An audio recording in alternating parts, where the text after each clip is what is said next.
পবিত্র কোরআন কারীমে কত সুন্দর ভাষায় চমৎকার ভাষায় বলে দিয়েছেন। বাবা একটু মনোযোগ দিয়ে শুনবেন বাবা, আমার আল্লাহ সুন্দর করে চমৎকার ভাষায় বলে দিয়েছেন, قل إن كنتم تحبون الله فاتبعوني يحببكم الله ويغفر لكم ذنوبكم والله غفور رحيم।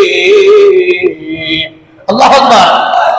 আমার আল্লাহ বলেন, দুনিয়ার মানুষ তোমরা শোনো, আমার আল্লাহ ডাইরেক্ট তার বন্ধু নবীকে ডাকতে কই, ইয়া রাসূলুল্লাহ, ইয়া হাবিবাল্লাহ, মায়ার নবী, দুনিয়ার উম্মতদেরকে আপনি জানায়া দেন, দুনিয়ার উম্মতদেরকে আপনি সুন্দর করে জানায়া দেন। আমার নবী ডাকতে কই, উম্মত, ও দুনিয়ার উম্মত, তোমরা শোনো, তোমরা যদি আল্লাহকে পাইতে চাও, আল্লাহকে যদি তোমরা ভালোবাসতে চাও, তাহলে আমি নবীকে তোমরা ভালোবাসো, আমি নবীকে তোমরা ফলো করো।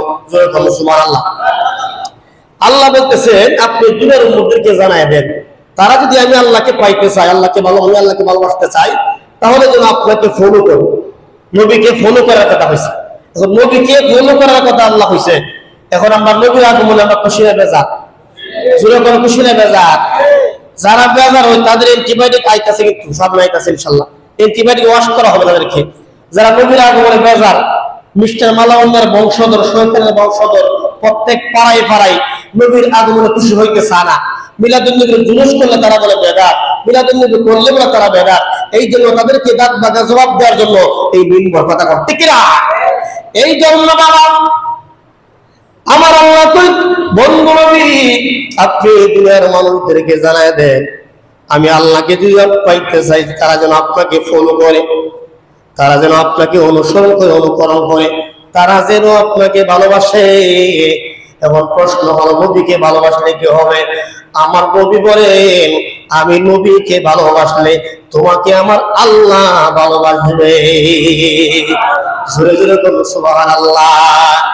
এরপরে শব্দ আমার আল্লাহ বলে, ও দুনিয়ার মানুষ তোমরা শোনো, আমি আল্লাহ যখন তোমাদেরকে ভালোবাসবো, তোমরা যখন আমার বন্ধু নবীরে তোমরা ভালোবাসবা, তখন শুধু তাই নয়,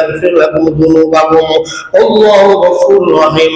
আমার আল্লাহ কয়, আমি আল্লাহর জাতে জামানাতের কসম করে বললাম, আমার আল্লাহর তো কসম করার কোনো প্রয়োজন নাই। তারপর আমার আল্লাহ কয়, আমি আল্লাহর জাতে জামানাতের কসম করে বললাম, যারা আমার বন্ধু নবীরে ভালোবাসবো, যারা আমার বন্ধু নবীরে ফলো করব, আমি আল্লাহ শুধু তাদেরকে ভালোবাসবো না, আমি আল্লাহ তাদের জীবনের গুনাহ মাফ করে দিব। আরো জোরে করে সুবহানাল্লাহ। আল্লাহ বলতেন, তাদেরকে আমি শুধু ভালোবাসবো না, আমি আল্লাহ তাদের জীবনের সমস্ত গুনাহ মাফ করে দিব। জোরে করে সুবহানাল্লাহ। এই জন্য বাবা আমার নবীরে কেমনে ভালোবাসবেন, কিভাবে আমার নবীরে ভালোবাসবেন বাবা, কিভাবে বাসবেন?